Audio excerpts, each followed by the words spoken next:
அவர் நான் தான் சொன்னேன், அந்த ரிப்போர்ட்டை பற்றி அவர் பேசும்பொழுது நான் ஏற்கனவே ஒரு ரிப்போர்ட் வந்துச்சு, நீங்கள் சமீபத்தில் பார்த்துருப்பீங்க.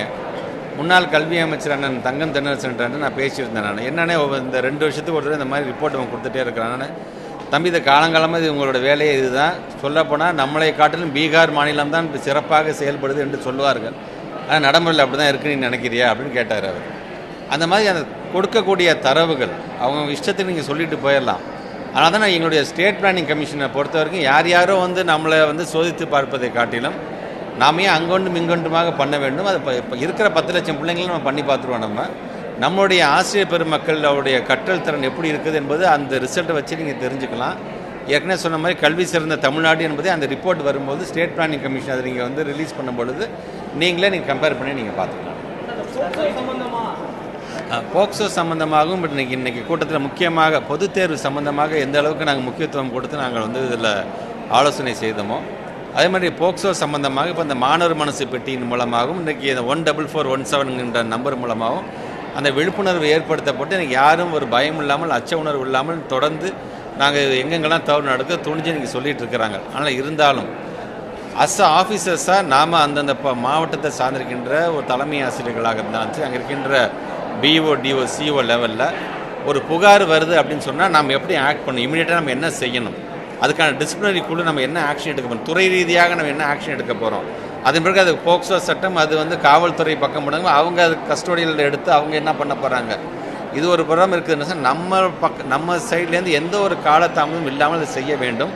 குறிப்பாக மாண்பு தமிழ்நாட்டு முதலமைச்சர் இப்போ எங்களையும் அழைத்து என்ன சொல்லியிருக்காங்க, இதற்கான ஒரு வரைவு இமிடியேட்டாக ஒரு எஸ்ஓபி ரெடி பண்ணுங்க. நீங்கள் இது சார்ந்து இமிடியேட்டாக நீங்கள் என்ன ஆக்ஷன் எடுக்க போகிறீங்கன்னு ஒரு சார்ந்து கொடுங்கன்னு இருக்காங்க.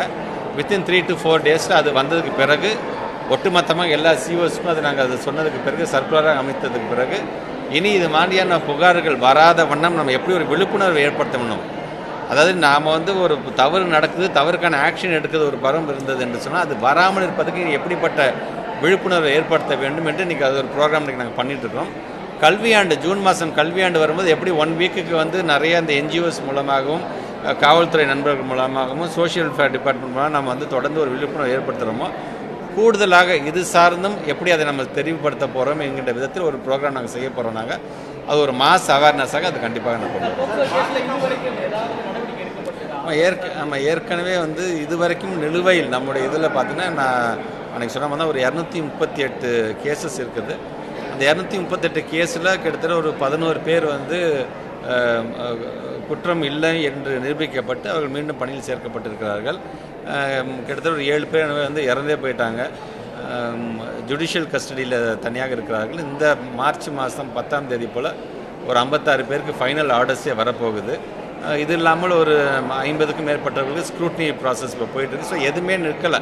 என்னென்ன புகார்கள் வருது அது சார்ந்து தவறு செய்தவர்கள் யாராக இருந்தாலும் எந்த பள்ளிக்கூடமாக இருந்தாலும் அதற்கான ஆக்ஷன் நம்ம இறங்கிட்டோம். அதனால் யாரும் பயப்பட தேவையில்லை.